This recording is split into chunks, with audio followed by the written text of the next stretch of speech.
Yes, in our previous video we have discussed regarding conductors, insulators and also regarding electrolytes. That is two types of electrolytes, one is strong electrolytes and one more is weak electrolytes. So in this video we are going to discuss regarding conductance.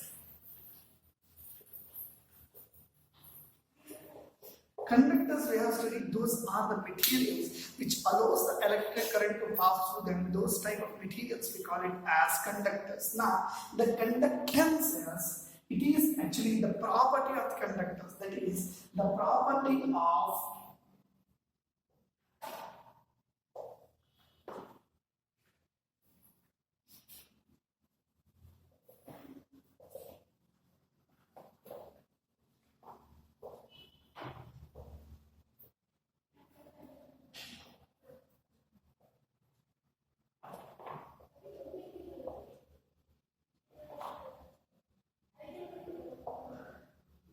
is conductance. It is the property of allowing the movement of electric current to pass through them. We call it as conductance. Yes, so those materials which allows the electric current to pass through them, we call it as conductance. So now the conductance can be represented by the letter G.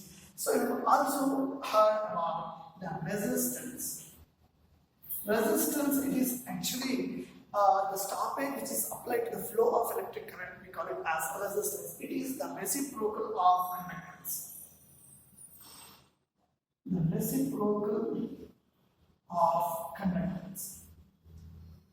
So conductance is also the reciprocal of resistance, and the resistance is also the reciprocal of conductance. So G can be given by G, that is conductance, can be derived as 1 by R. Okay, where R is resistance, G is conductance. So we know that R can be represented by the letter R. Resistance can be represented by the letter R. So we have one more formula. R is proportional to L by E. Clear? Where L represents the length of the object and A represents the area of the cross section. A represents the area of cross section. So if you consider according to this formula, resistance is directly proportional to the length of the object, whereas it is inversely proportional to the area of cross section. What does it mean? It means that we know that electricity means the movement of electrons from one place to another place. We call it as electricity. Now conductivity means it is related to the movement of electrons, whereas resistance is the stoppage applied to the flow of current. We call it as resistance. So now if you consider this as an object, so if at all it needs to conduct electricity, means the electrons has to move from this place to this place. It has to reach this place, then only the electricity will be produced. So if you consider this as the length of the particular any object, we stated that this resistance is directly proportional to length. That means as the length increases, conductivity decreases.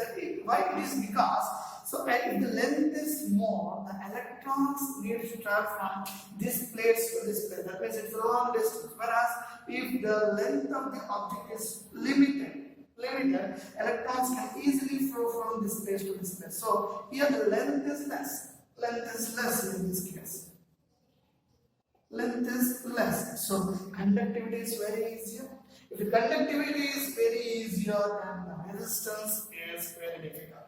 Yeah. So because it is inversely proportional. So in the same case, this is regarding length, and if you go for the area of cross section, we consider this part as area of cross section. According to this, resistance is inversely proportional to area of cross section. That means if the area of cross section is directly proportional to conductance, that means if the area of cross section is more, conductance is more. That means if you consider two more objects, let us take an example. So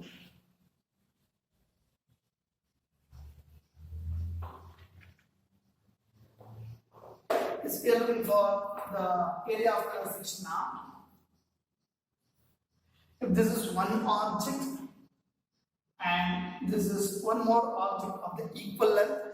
Area of cross section is less in this case, and whereas area of cross section is more in this case. What does this formula states? It states that resistance is inversely proportional to area of cross section. That means if the area of cross section is more, resistance is less. That means if the area of cross section is more, the conductance will be more. Why it is so? It's so because if the area of cross section is small, the electrons can easily flow from one place to another place along this one. So if the area of cross section is less, it finds difficult to pass from one place to another place as the area is restricted, because we will be having the atoms inside it, so it is difficult to pass through that. So this is regarding this formula. R is proportional to L by A, where L is the length of the object and A is the area of the cross section. Now,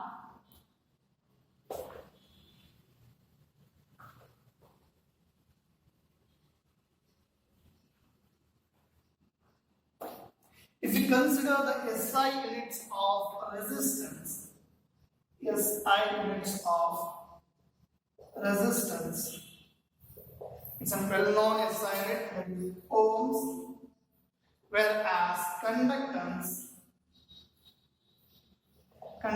it is the opposite of the one,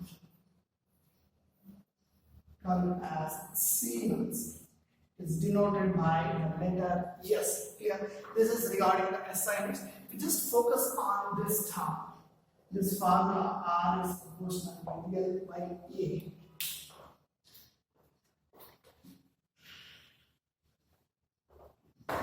So, in order to remove this proportionality symbol, we will use a constant. So, R L by A. This particular we call it as rho.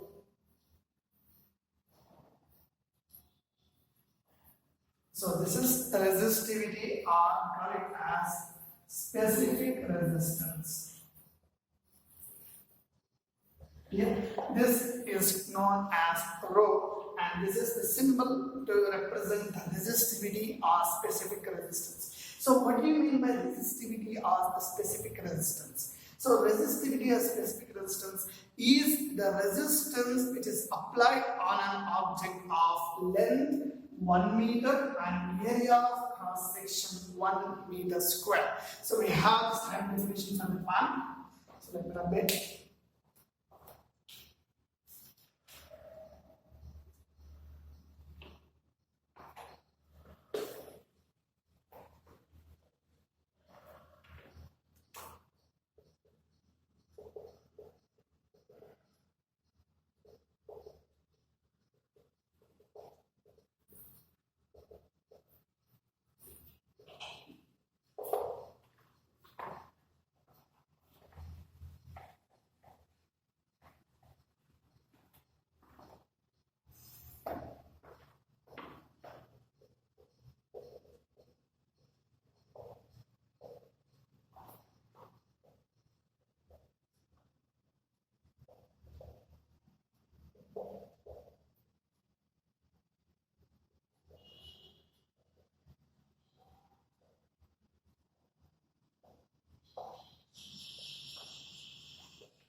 Here, this is resistivity, or we call it as specific resistance. It states that resistance of the substance of 1 meter length, that is the L value is 1 meter, and the area of cross section is 1 meter square, that is K value is 1 meter square. So that particular resistance we call it as resistivity or specific resistance, and we denote resistivity by the rho. So now if we go for conductivity,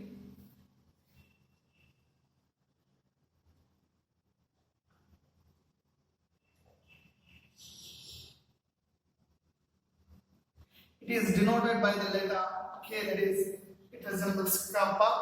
So it is the conductance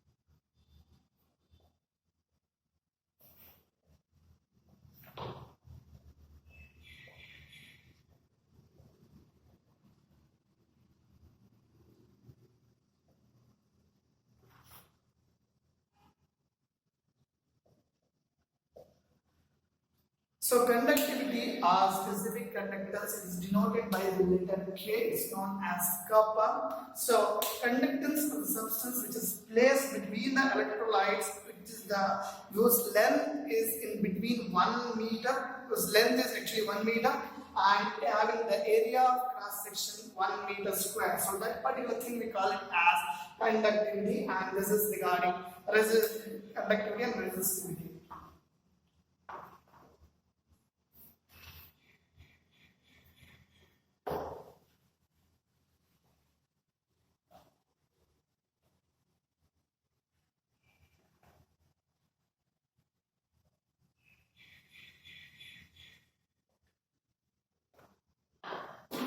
So we have one more concept called cell constant. Based on the same formula, we have the formula length by A. The ratio of length of an object to the area of cross section, we call it as cell constant. It is denoted by G star. The ratio of length of an object and the area of cross section is known as cell constant, and it is denoted by G star.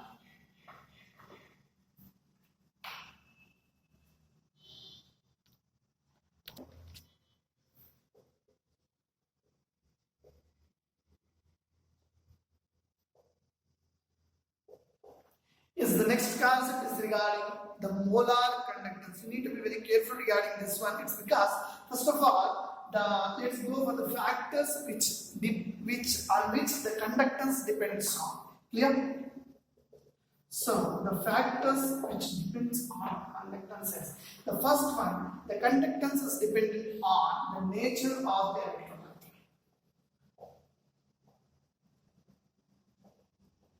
Nature of the electrolyte. The second one is temperature, and third one is the pressure. So, but we are much focusing on this one, the nature of electrolyte. Nature of electrolyte is nothing but the concentration of the electrolyte,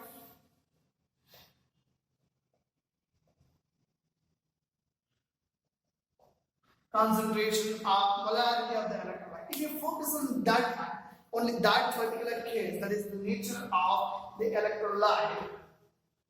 So we have studied that in electrolytes, ions are the charge carriers, whereas in case of electronic conductors, electrons are responsible for the electrical conductivity, whereas in case of electrolytes, that is electrolytic conductors, ions are in charge of the electrical conductivity. So in that case, we have two types.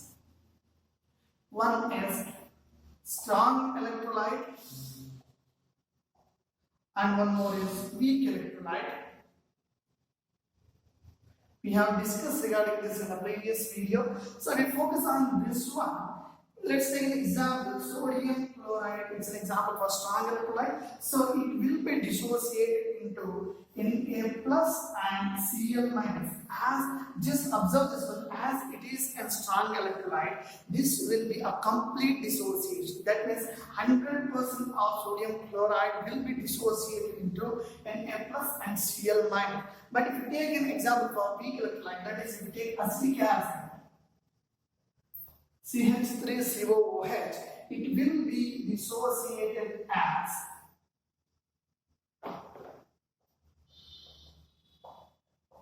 CH3CO minus and H plus. Clear? But this is only a partial dissociation. That means the 90% of the acetic acid will be in the form of this one, CH3COOH itself. So where only 10 to 15%, not exactly 90% and 10%, but the partial will be dissociated. Partial part will be dissociated. That means only few concentration of CH3CO minus and H plus ions will be there. So we need to focus on this one. It's because in case of electrolytes, ions conducts electricity. So in this case it is well and fine. There will be complete dissociation, Na plus and Cl minus. So the conductivity, we are talking about not molar conductivity, we are now talking about only the normal conductivity. So the conductivity will be very more. It's because there will be 100% dissociation. dissociation, that is complete dissociation. So we'll get 100% Na plus and Cl minus ion. So these ions are responsible for conducting electricity. So in strong electrolyte, the conductivity will be very more. So whereas in case of weak electrolyte, there will be only partial dissociation. So this Cl3COOH, this will not conduct electricity. Does not conduct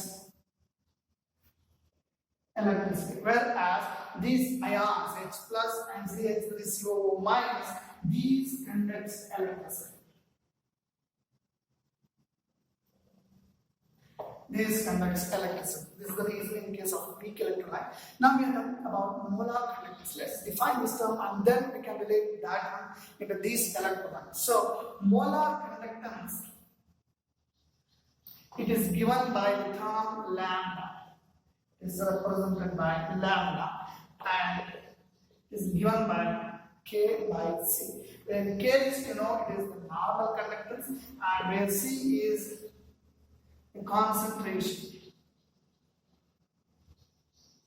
C is concentration of the electrolyte. So it states that the concentration of the electrolyte is inversely proportional to molar conductance. So what happens when the electrolyte is diluted or it is more concentrated? What are the effects of concentration on the molar conductance? Let's study regarding this in the upcoming video. Thank you.